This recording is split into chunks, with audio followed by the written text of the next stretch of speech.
J'ai été diplômée en 98 en système électronique. Ce que j'ai fait dans ma carrière, j'ai tenu des rôles différents. Et moi, ce que je voulais aussi, c'était voir des domaines différents. Donc j'ai commencé par les télécoms, le nucléaire, l'aéronautique, l'aérospatiale, beaucoup aussi dans l'automobile, un peu du bâtiment aussi, du médical. Et là, je travaille depuis plusieurs années pour le monde de la défense. Je suis toujours restée dans l'innovation. Voilà, j'ai travaillé sur la 380, sur Ariane 5 à l'époque, sur les nouveaux véhicules quand ils ont commencé à avoir les petites cartes pour mettre dans les poches au lieu d'avoir des clés, en fait. Bon. En termes de métier et de rôle, donc j'ai commencé très classiquement, puis la conception d'un système, le développement et puis après la validation. Donc ce qu'on demande à un ingénieur quand il sort de l'école en fait.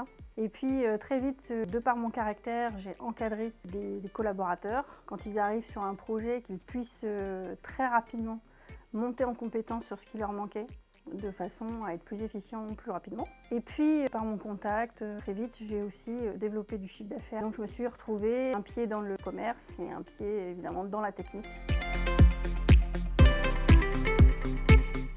Que Polytech m'a apporté, c'est apprendre à apprendre. Et quand on a compris ça, on sait qu'on ne sait pas tout. Donc ça aussi, ça apporte un peu d'humilité dans la relation aux autres aussi. Mais surtout qu'on est capable d'apprendre et apprendre très vite. Je m'aperçois qu'en fait, on a une excellente formation d'ingénieur, suffisamment ouverte, parce qu'on avait déjà à l'époque l'économie, la gestion de projet, évidemment l'anglais, etc. Il faut se remettre quand même plus de 20 ans en arrière. Aujourd'hui, ça paraît basique, mais à l'époque, déjà, c'était très ouvert. On nous ouvrait vraiment au monde dans sa globalité. Et je me rends compte que j'ai réussi à prendre en charge des projets parce que justement, j'avais cette ouverture, cette connaissance nécessaire et suffisante pour que je puisse monter en compétences rapidement, comme je disais tout à l'heure, apprendre à apprendre, et derrière aussi pouvoir cibler là où il fallait mettre ses priorités, bien gérer le projet parce qu'on avait eu des cours de gestion de projet qu'on n'a malheureusement pas dans tous les cursus. Moi j'ai reçu une formation très apprenante en fait, qui fait qu'aujourd'hui j'ai pas du tout à rougir d'être Polytech. Depuis de nombreuses années, je suis très proche, voire très proche, pour avoir été membre actif de l'ADIPS.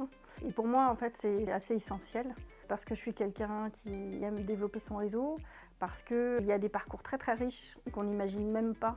Puis, dans certains moments de la vie aussi, on a besoin d'un petit coup de main. Moi, j'ai beaucoup changé d'endroit, de métier, etc. Et à chaque fois, c'est une espèce de remise en question. Et à ce moment-là, le réseau, justement, les alumni peuvent apporter un éclairage, peuvent apporter aussi des contacts.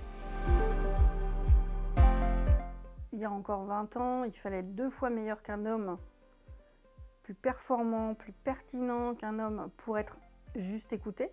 Donc ça, c'est très dur. En même temps, ça forge le caractère. Aujourd'hui, je pense que c'est un tout petit peu mieux. On progresse sur cet aspect-là. En revanche, on en est encore loin, on en est encore très loin. Et plus on monte dans les strates hiérarchiques, et moins il y a de femmes. On a encore beaucoup de chemin à faire.